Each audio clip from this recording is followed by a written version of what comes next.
This meeting is being recorded. Great.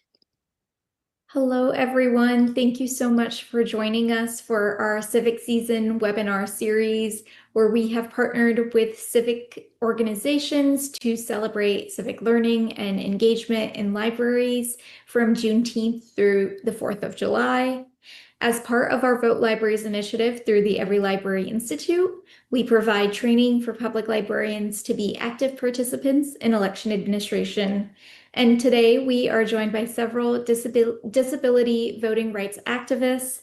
We have Alexia Kamerling, who is the Director of Accessible Democracy at the American Association for People with Disabilities, where she supports the REV UP campaign. We have Matt Langland, a volunteer with REV UP Minnesota, as well as an advocate for accessible voting legislation as an active member of the National Federation of the Blind of Minnesota. And lastly, we have Jean Martinez, who is the Legislative Advocacy Coordinator for the ARC Minnesota and the coordinator of REV UP Minnesota since its founding in 2018. Thank you all so much for joining us today, and I'll hand it over to you to begin your presentation on how more libraries can be accessible when promoting this type of election administration work. This is Alexia. Hello, librarians and library folks. Welcome to the Accessible Democracy session. We are so excited to be celebrating Civic Season with you, and thank you so much to Sonova for the introductions and warm welcome. Just to share a little bit more about ourselves before we get started, I'm Alexia. My pronouns are she, her. For a visual description, I'm a young white woman. I have blonde hair that's pulled back, wearing clear glasses, and a navy shirt that says, "Vote, use your power." As Sanober said, I work on the REV UP campaign with advocates across the states. I'm also a person with a disability myself, a proud poll worker and a proud library card holder. And I'll pass to Jean and then Matt to give a brief intro as well. Sure. Thank you so much. My name is Gene Martinez, and visual description, I am a Latino male wearing glasses and wearing a black jacket. But I'm a Latino male who identifies as a person with a disability. My experience is working within Minnesota in the broader disability community for the ARC Minnesota and coordinating REV UP MN. I bring the perspective of an activist in my 60s who has helped engage people in many forums, including libraries.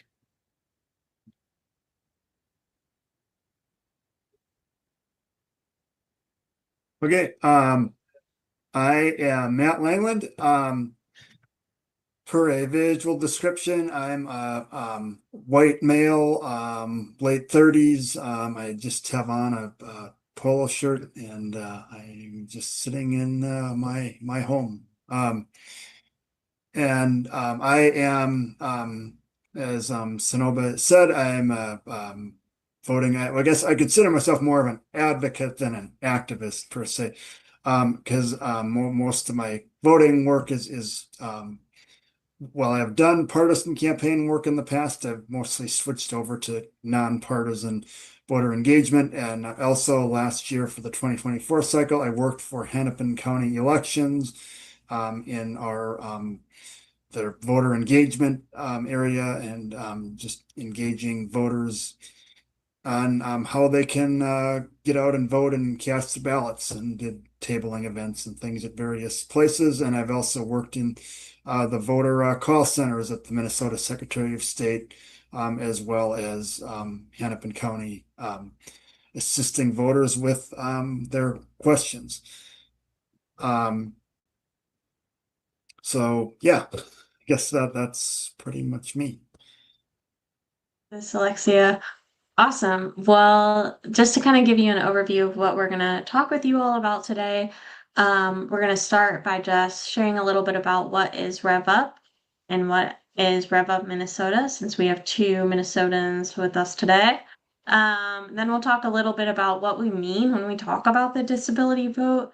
And then lastly, we will share some strategies and ideas for the role that libraries can play in this movement to build a more accessible democracy.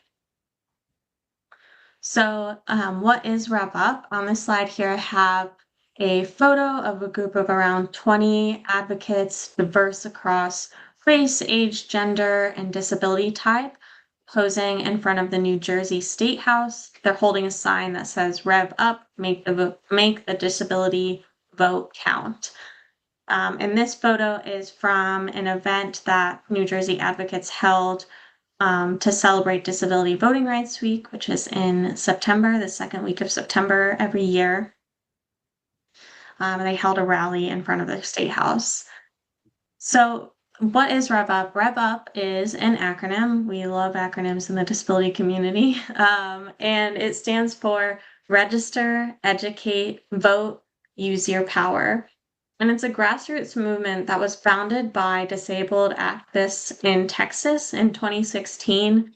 And it was really born out of a sense of deep frustration, particularly during the 2016 presidential campaign, when there were quite a wide range of candidates in the field, and not a single one even wanted to say the word disability. And really, historically, across campaigns from the local to the national level, people with disabilities have not been included. Often campaign materials are not even accessible. And further than that, even participating in elections cannot always be accessible for people with disabilities, and we'll talk more about that. But this group of advocates got together and started working on these issues. And that small group in Texas has grown immensely. And really, we see this goal of building the power of the disability vote in 2 ways. One is increasing civic engagement in the disability community, and the second is advocating to improve the accessibility of elections. So this work can take a lot of forms. It can look like voter outreach in the disability community. It can look like increasing election accessibility through training poll workers, or advocating for legislation. It can also look like fighting voter suppression. We have had REV UP coalitions serve as plaintiffs in federal lawsuits against voter suppression bills in their state. And then it can also take the form of growing the visibility, so hosting candidate forums, and really showcasing who people with disabilities are and why, our vote and our power matters. And on this slide, I have a picture of 2 REV UP advocates from Texas. They are both wheelchair users. They're holding a voter registration clipboard in front of a REV UP banner.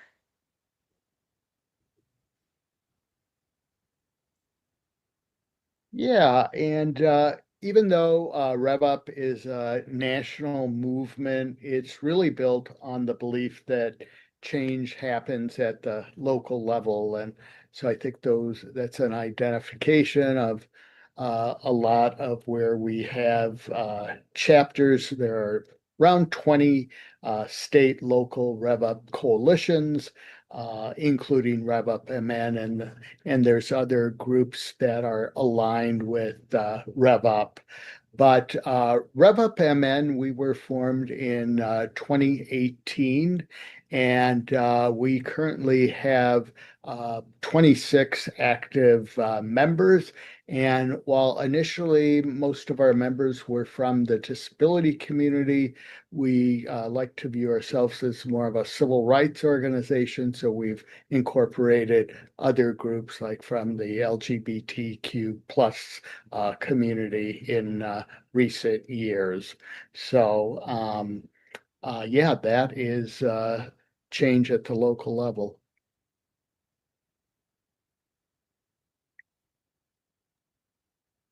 Awesome. Yeah, so what do we mean when we are talking about the disability vote? There are an estimated 40.2 million eligible voters with disabilities in the US. And that is according to research conducted by the Election Assistance Commission and Rutgers University as of the 2024 November general election. So 40.2 million, that is a huge number. And it is a population that is diverse across political preferences and parties, diverse across age, race, gender, any demographic. People with disabilities exist in every community. And so what does that number look like when you break it down a little bit more? 40.2 million voters is a sixth of the total electorate. And as we know, we don't exist in a silo, right? So if you include people with disabilities, if you include voters who live with someone with a disability or are maybe connected to the community through their professional work, that number expands to 72.7 million eligible voters, and that's nearly a third of our voting population. So people with disabilities hold significant power and the ability to influence elections. And we really like to emphasize this point because we really need our elections to be more accessible, and we really need candidates at all levels to be speaking to people with disabilities and including the topics that are important to us. And the last point I'll share here is that when you zoom into what's typically known as the 7 battleground states, so that's Arizona, Georgia, Michigan, Nevada, North Carolina, Pennsylvania, and Wisconsin, across those states, there are 7.1 million eligible voters with disabilities. And on this slide, I have a photo of one of our REV UP members. She's a Black woman with red dreadlocks. She's wearing a Register, Educate, Vote t-shirt. She's a wheelchair user, and she is holding a sign that says, "I vote because why not me?"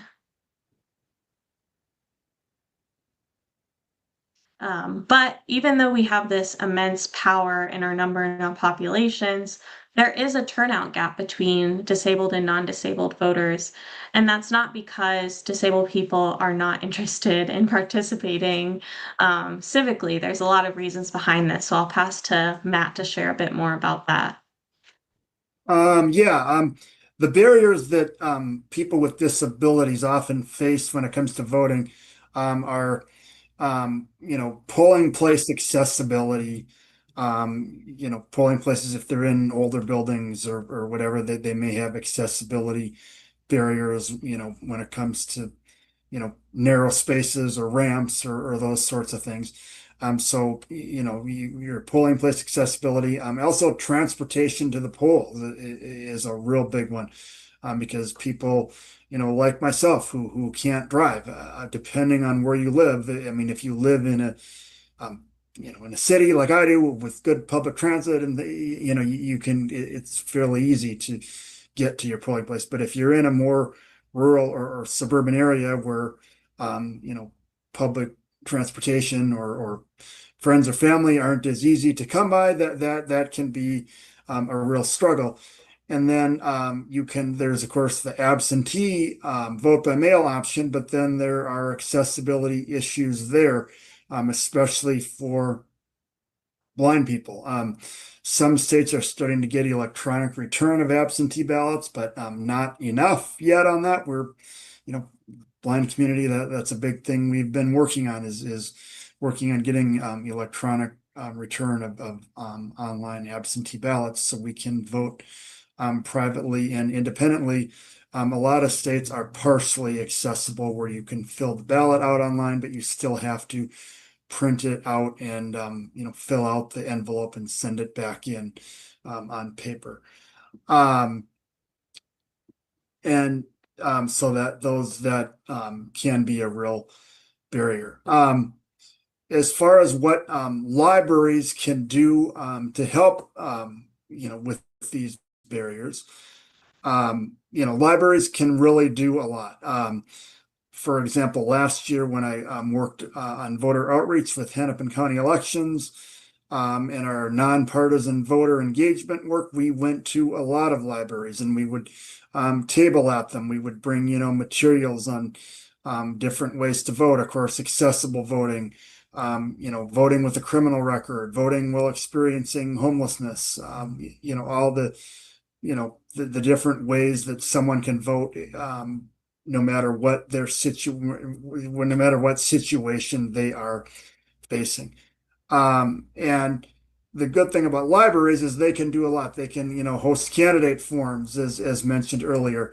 We can do demonstration of accessible voting machines, which we've done several of those with different organizations at libraries. Of course, that's the accessible voting machine is, of course, the ballot marking device, as it's called, which is for voters with disabilities to help mark our ballots, particularly blind or low vision voters.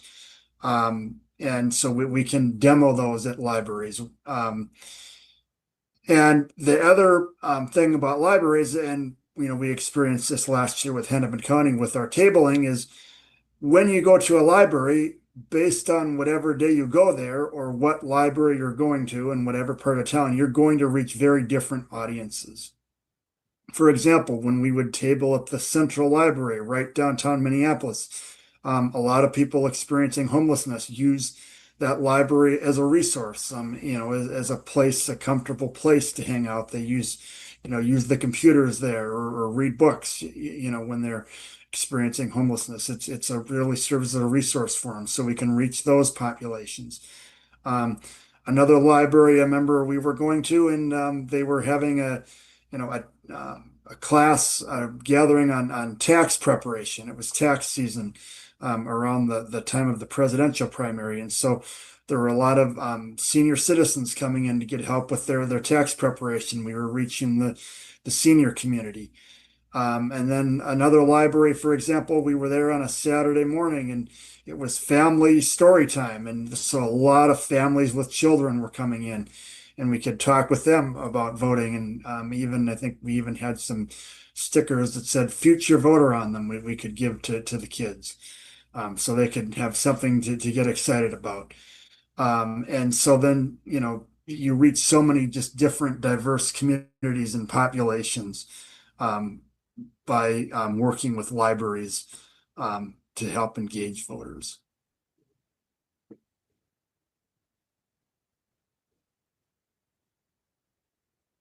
Yeah, and there's just so much you can do with engaging communities through libraries.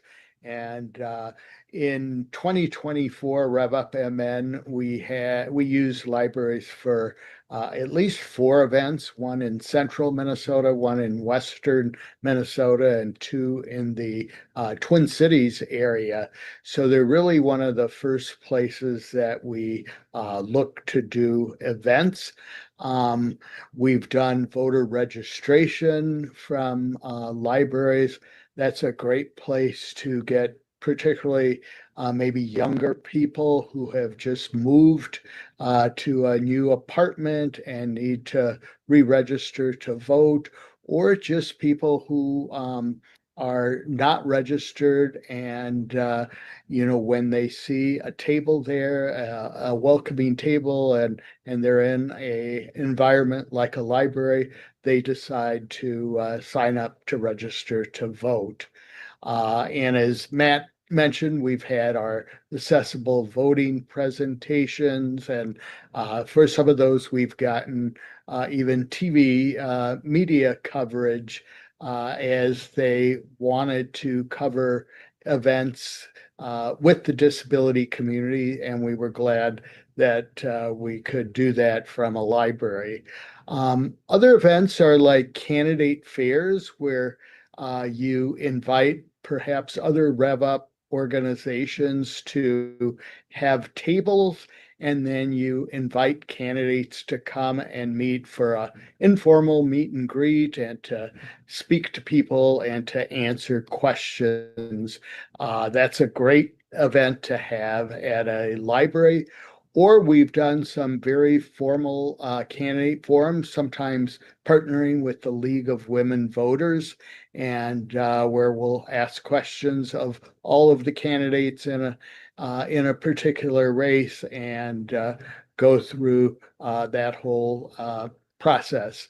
So it's just a great place to partner with the community because libraries are open to all and want to serve the entire community.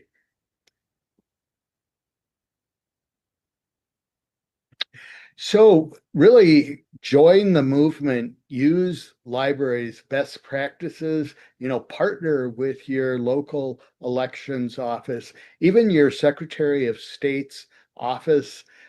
They can perhaps do presentations with you, Zoom town meetings, or you could do these as a hybrid event at a library. Plan for accessibility, consider wheelchair accessible locations, provide captioning, ASL. All of this building accessibility should be better at libraries and other public buildings. Of course, partnering with your local disability groups, join a REV UP chapter, and you can find all kinds of great resources at the AAPD website, which is linked there, or join our national calls and hear from people around the country reporting on work that they are doing. And you can sign up for those national calls with the link provided. And one thing I would just add is, for libraries, pick a library that is centrally located, and possibly has public transit access if you can, and is just accessible for people with transportation barriers. I love that. And with that, we will leave you with our call to action, which is register, educate, vote, and use your power. And on our final slide, we had to, of course, highlight 4 amazing advocates with disabilities who've been involved in the voting rights movement. We have a photo of Fannie Lou Hamer, Ed Roberts, Judy Heumann, and Lois Curtis. We could do presentations on all of them, but if you don't know their names, definitely look them up. Wonderful. Thank you all so much to our speakers. And I know that we have just a few questions. So first I wanted to, acknowledge that many libraries feel kind of alone in kind of doing this work, and they really need a local partner to help them to be as accessible as possible. So how can librarians reach their local REV UP coalition to ask them questions or to get guidance on remaining accessible? Alexia. Oh, go ahead, Jean. Oh, well, I think in, Minnesota, I think we're looking at doing a brochure that we could drop off for different community organizations. So that might be one way. Mhm. And That's one thing I could add is, at Hennepin County last year, when we finished, we would always table for a few hours at a library, various weekdays or sometimes a Saturday morning. And at the end of our shift, we would always leave some information with the counter, the library, the front desk, and be like, hey, we'll, leave some information on, voter registration or any, I guess partly, like I would say, it would depend on the audience of that library, what the different information we would leave. But yeah, I mean, you can leave brochures on how to register to vote, or voting with a criminal record, or voting with a disability, or various topics. And they'll just have them out and like, with flyers or in one of their what do you call them? Whatever, things, the whole brochures or whatever, and so people can just take them at their leisure during election season. This Alexia, and if you're not sure how to reach your Rev Up Coalition, you can go to aapd.com/about-rev-up. And there's a way for you to get connected to the movement. And I would also recommend that communities look up their local centers for independent living.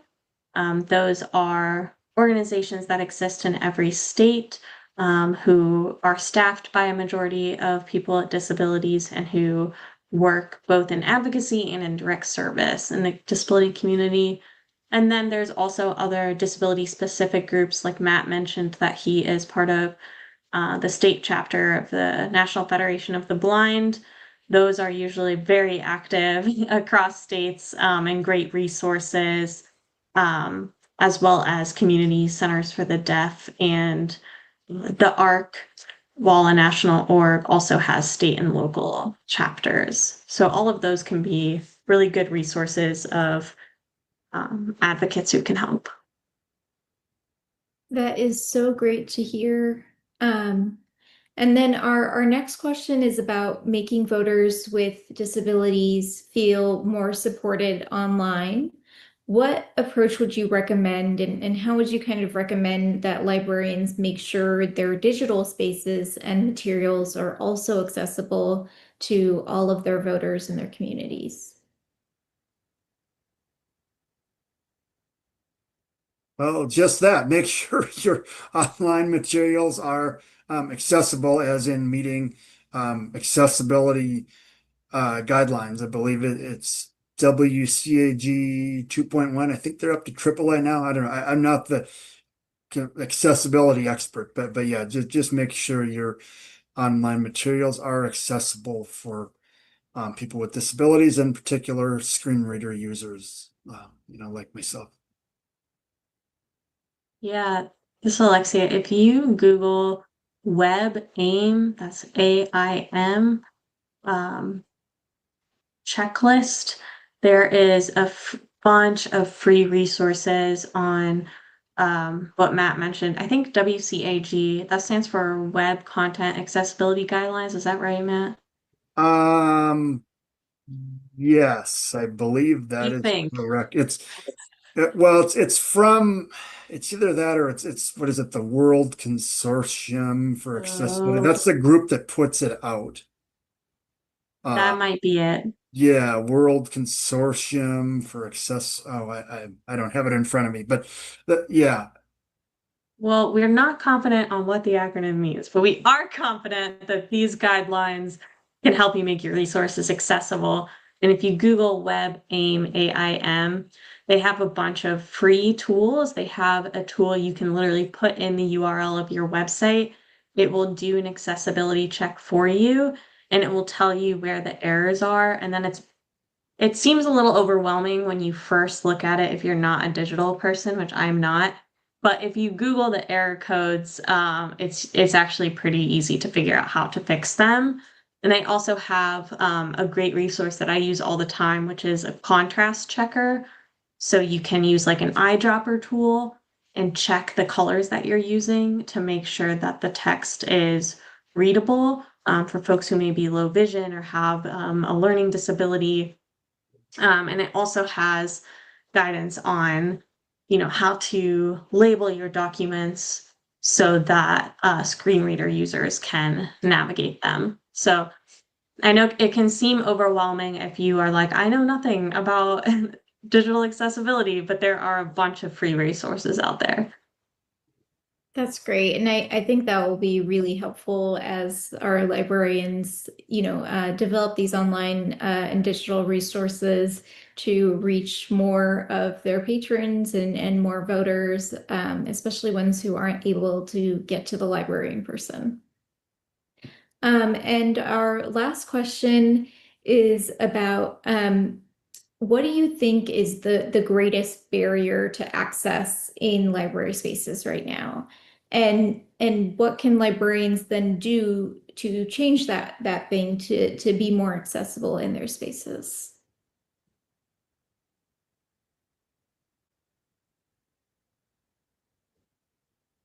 I mean, sometimes we have seen because of budget reasons that libraries have had to reduce hours or consolidate branches of the library. And of course, when they have to maybe close a little bit earlier in the evening, that could, pose a problem. But I think it's just staying actively involved with the governmental bodies that fund libraries and being an advocate for libraries, because when you're an advocate for libraries, you're really serving the disability community too. Yeah, there may be some libraries that maybe aren't, don't know that they can, do voter engagement, for example. Like maybe they haven't worked with their local election office or that, or perhaps their election officer or no organization has thought to reach out to them. Um, you know, they can be a resource for each other, and so yeah, like if the library hasn't connected on voter engagement issues, or any organization that hasn't thought to use a library for voter engagement, that I would definitely um, encourage that.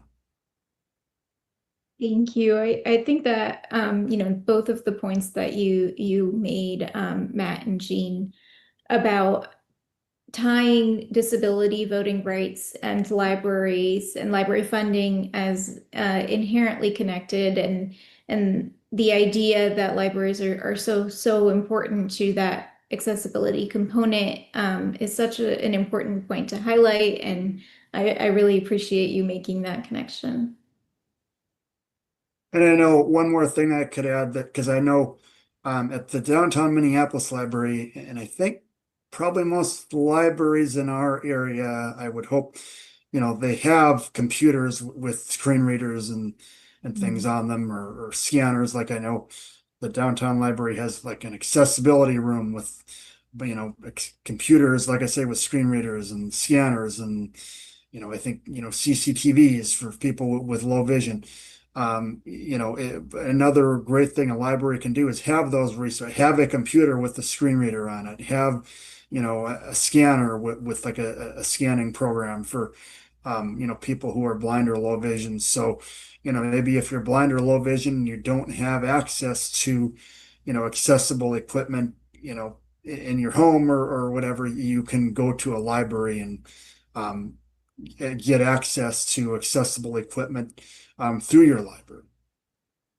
Yeah, absolutely, absolutely. And I know that many librarians who maybe don't have those resources would like to get them, or would like to hear from patrons who need them, and be able to provide that sort of resource for their community.